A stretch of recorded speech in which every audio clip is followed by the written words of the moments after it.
Shalom, my friends. I am Rabbi David, and today I am going to reveal the 3 hidden triggers that activate the ancient spiritual law known as the Ayin Hara, the evil eye. This is not a grandmother's superstition. This is not a folk tale. This is a technology of destruction that you may be unknowingly aiming directly at your own life, at your own finances, at your own health. I am going to give you the knowledge that, once understood, will completely rewire your reality. By the end of this video, you will understand with perfect clarity why your greatest blessings sometimes curdle into your most painful curses, and you will possess the ancient sacred protocol to protect your wealth, your health, and your most precious relationships from this unseen spiritual drain. But before I unveil this powerful truth, I need you to make a declaration of readiness. This is not for me, it is for you. It is a signal to your own soul and to the universe that you are ready to receive this protection. Go to the comments right now and write, "I am protected." Do it now. This is your first step in building a fortress around your blessings. Our mission here is to gather an army of 100,000 souls dedicated to mastering this spiritual technology for wealth, health, and freedom. If you are ready to be one of them, if you are ready to stop being a victim of circumstance and start being a master of your destiny, subscribe to this channel now. And for those who are truly serious, for those who want to accelerate their journey and go deeper than we can go here, for a limited time, I am opening the doors to the Torah Millionaire Business School for just $299. This is where I unveil the complete Torah wealth system, the blueprint for building generational wealth on a foundation of sacred wisdom. The doors are closing very soon. The link is in the comments. Do not hesitate. I understand the terror of watching your success turn to ash in your hands. I know the feeling of a life that is inexplicably cursed. I know this because I lived it. Years ago, in the early days of my business career, I experienced a period of success so profound it felt like a dream. I had just closed a single deal worth over $500,000. It felt like I had the Midas touch. Every project I launched, every investment I made, turned to gold. I was invincible, and I acted like it. I bought the expensive car I had always wanted, a gleaming black machine that announced my arrival. I moved my family into a large new house, the kind with a sprawling lawn I had only ever seen in magazines. I was celebrating, and I wanted the world to celebrate with me. I was hosting dinners, telling everyone who would listen about my brilliance, about my unstoppable momentum. I was on top of the world. And then the world fell on top of me. It began subtly. The $500,000 deal, the one that was the foundation of my new life, collapsed. A legal technicality, a detail so small no one had seen it, suddenly became an insurmountable obstacle. The money vanished. Then, a key employee, my right-hand man, the one I trusted completely, quit without warning to join a competitor. It was a betrayal that cut me to the core. But the universe was not finished with me. My health, which had always been robust, began to fail. I was plagued by a fatigue so deep that some days I could barely get out of bed. Doctors ran tests, they scanned my body, and they found nothing. They had no answers. It felt like a curse had descended upon me. The joy of my success was replaced by the cold, metallic taste of fear. The beautiful house felt like a prison of obligation. The expensive car in the driveway was a monument to my own arrogance. I was drowning in confusion, in despair, in a sea of my own shattered expectations. I tried to fight my way back, using the world's logic. I worked harder, putting in 18-hour days until I was hollowed out with exhaustion. I networked relentlessly, forcing smiles at events while my spirit was screaming. But nothing worked. It was like trying to swim up a waterfall. The more I struggled, the faster I sank, and the further away the memory of that golden success became. The enemy we are all fighting is not a person. It is not a demon from a medieval text. It is a spiritual law, a force of nature as real as gravity. I call it the gaze of lack. It is the insidious lie, whispered into our souls from the moment we are born, that there is not enough money, not enough love, not enough success to go around. The hidden mechanism of this enemy is what the sages of the Kabbalah understood with chilling precision. When you display your abundance, your success, your happiness without wisdom and without protection, you activate the gaze of lack in those around you. Their envy, their jealousy. Even if it is subconscious, even if they are good people who wish you no harm, creates a powerful, focused frequency of lack. It is a spiritual laser beam of concentrated scarcity. Now, here is the secret. That frequency does not attack you directly. It does something far more dangerous. It attracts the attention of the heavenly court. It puts your life, your business, your health under a divine microscope. And the Talmud teaches a terrifying principle. Nobody, not one person, is 100% righteous when examined under such intense scrutiny. The judgment of heaven, drawn by the envy of others, finds the tiny flaws in your success. It finds the hairline cracks in the foundation of your business deal. It finds the small corner you cut, the tiny ethical compromise you made, the prayer you skipped. It finds the seed of imperfection that exists in all human endeavor, and it pulls it apart until your entire structure collapses. The cost of surrendering to this enemy, of remaining ignorant of this mechanism, is a life lived on a painful, brutal roller coaster of success and failure. You will experience moments of incredible blessing, only to watch them mysteriously disintegrate, leaving you bewildered and heartbroken.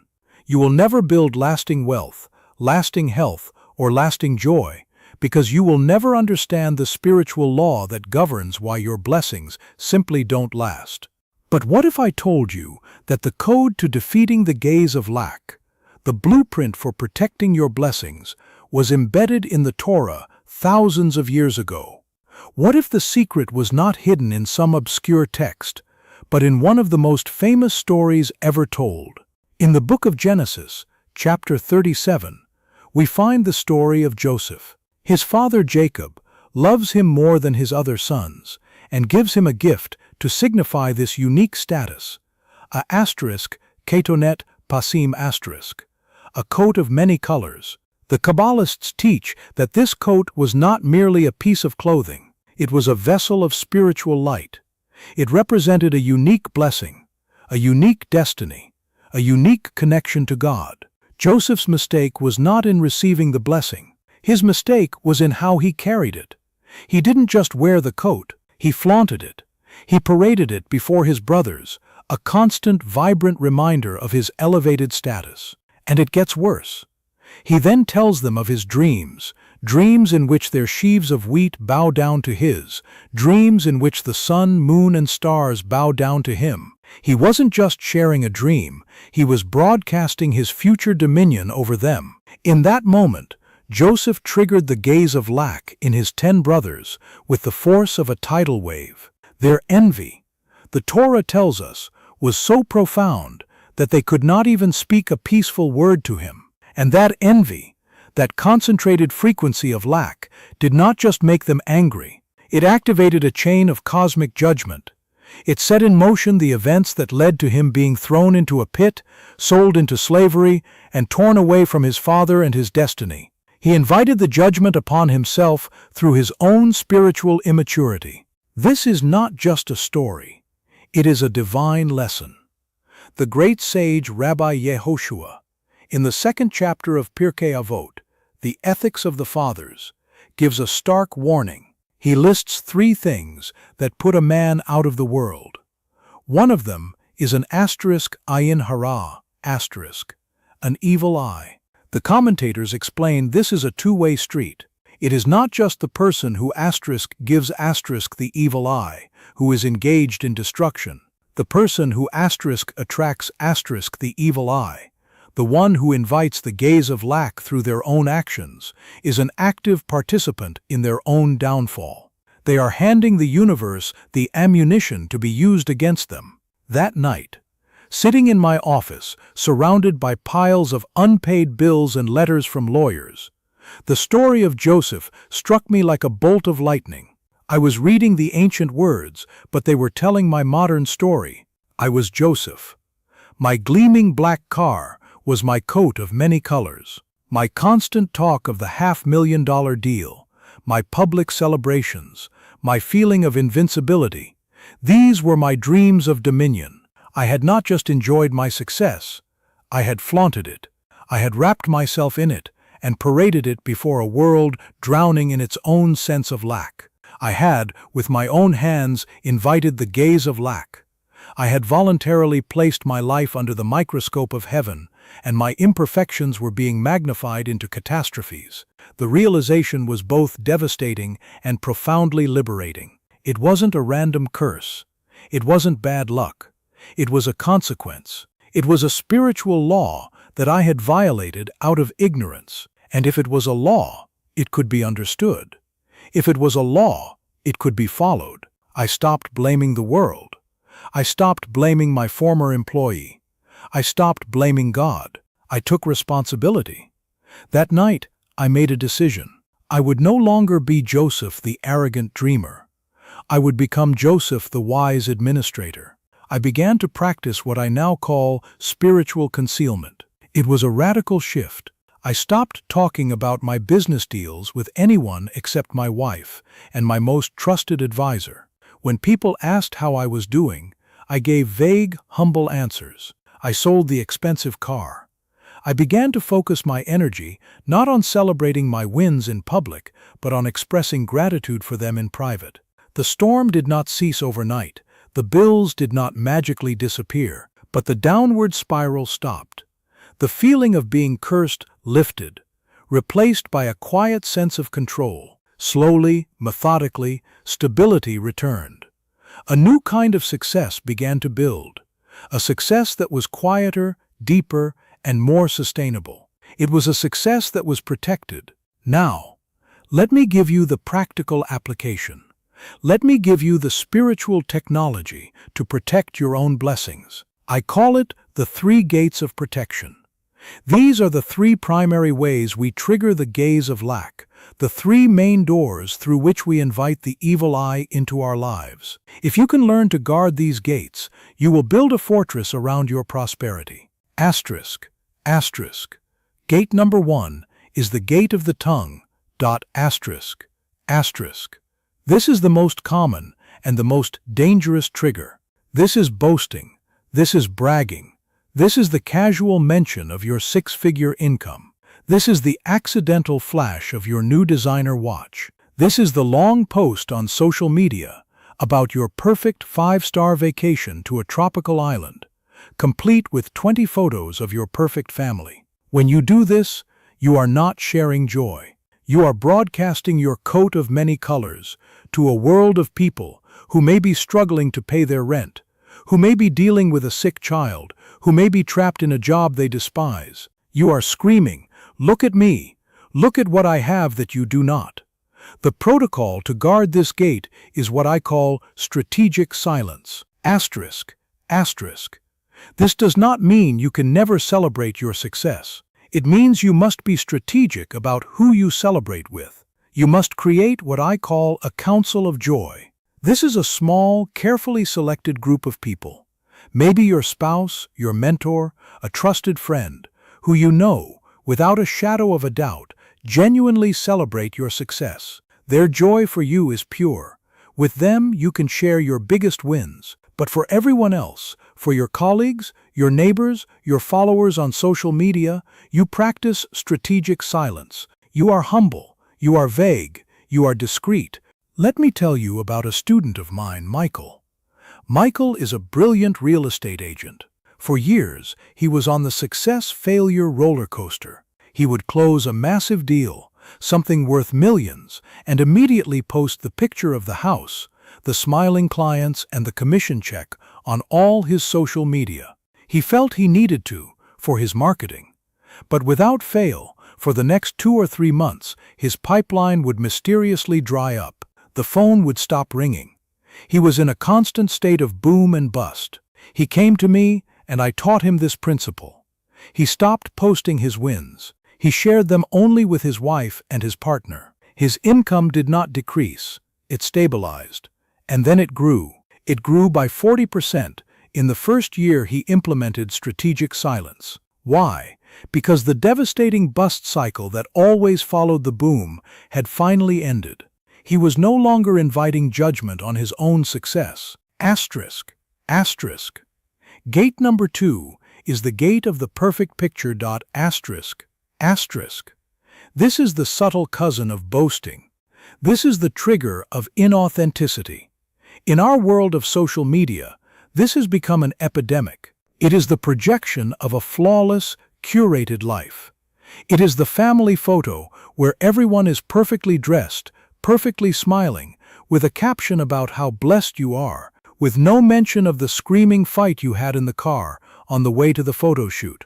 It is the entrepreneur's post about their record-breaking quarter, with no mention of the crushing anxiety and sleepless nights that came with it. This curated perfection, this inauthenticity, creates a uniquely powerful and toxic form of envy, because it presents a life that seems not only desirable, but completely unattainable. It makes others feel that their own messy, complicated life is a failure in comparison. The protocol to guard this gate is what I call authentic vulnerability. This is a powerful spiritual tool. When you share a win, you must also share a piece of the struggle that came with it. You create a more balanced and truthful picture. For example, I am so grateful that we finally launched our new project, and the response has been incredible. But I also have to be honest, the last month of 18-hour days and immense pressure almost broke me. Do you see the difference? The first part, the success, could trigger envy. The second part, the struggle, triggers empathy. Empathy is the antidote to envy. It neutralizes the gaze of lack on the spot. I had a student, Sarah, an online business coach. Her brand was built on this idea of perfection. Perfect life, perfect business, perfect mindset. But her business had stalled.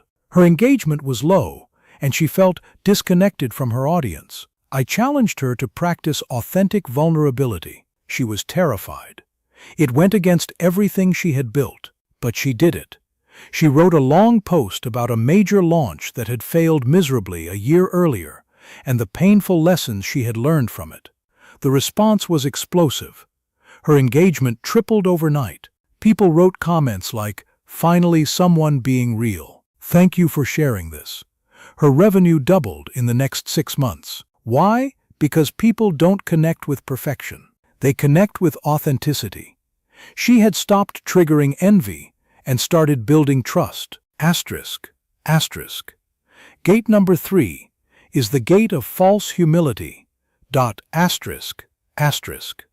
This is the most subtle and perhaps the most spiritually dangerous trigger of all. It is the rejection of your own blessings. It happens in small, everyday moments. Someone comes to your home and says, "What a beautiful house you have." And you, thinking you are being humble, reply, "Oh, this old thing, it's a money pit. The roof is leaking, and the plumbing is a nightmare." Or someone says, "You did an amazing job on that presentation." And you say, No, I was so nervous, and I messed up the 3rd slide." When you do this, you are not being humble. You are committing a spiritual crime. You are telling the universe and the giver of all blessings that you are not a worthy vessel for the good he has sent you. It is an insult to the giver.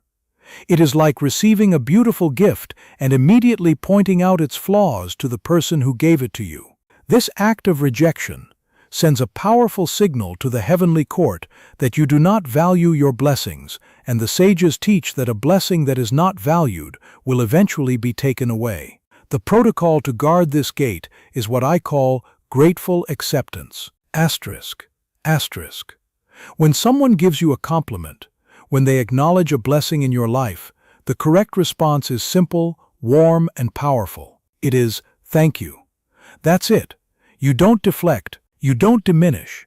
You accept the blessing with grace. And in your own mind, silently, you can add the ancient protection, Bly Ayin Hara, which means without an evil eye. You accept the positive energy of the compliment, and you privately shield it with a sacred intention. Let me tell you about David, a leader in his community. He was brilliant, hard-working, and deeply committed, but he felt stuck. He was constantly deflecting praise, always pointing out his own flaws, always giving credit to others. He thought he was being a humble servant. In reality, he was signaling to the world and to heaven that he was not ready for a greater leadership role. I taught him the protocol of grateful acceptance. It was difficult for him. It felt arrogant. But he practiced it. When people thanked him for his work, he would look them in the eye and say, "Thank you. It is my privilege to serve." Within a year, a senior leader in his organization retired, and David was offered the position. It was a major promotion that came with more influence and more abundance. He learned that accepting praise is not ego. It is a declaration to the universe that you are ready for more. Now I know the objections that are rising in your mind. I can hear the voice of the skeptic, the voice of the Yetzer Hara asterisk, your own negative inclination, whispering its doubts. The first objection is, "But Rabbi, shouldn't I be proud of my accomplishments?" This sounds like hiding and playing small. I understand. The world tells you to own your success and shout it from the rooftops. But here is the truth you must grasp. This is not about playing small. It is about playing smart. A truly powerful person does not need the validation of the crowd. A king does not need to tell you he is a king. His power is self-evident. The need to broadcast your success is a sign of spiritual insecurity. It is a hunger for external validation. This protocol forces you to ask a critical question. Are you building a monument to your ego, or are you building a vessel for divine flow? A monument is loud, public, and fragile. A vessel is quiet, deep, and enduring. This is the path to real power, not the appearance of it. The second objection is even more common. This sounds like I'm being held responsible for other people's jealousy. That's not fair. I worked hard for my success. You are right. It is not fair. But we are not here to discuss what is fair. We are here to discuss what works. You are not responsible for the feelings of others. You cannot control if someone feels envy, but you are 100% responsible for your own spiritual protection. Think of it this way. A shepherd in the mountains knows there are wolves. He does not sit around complaining that it is unfair that wolves are predators.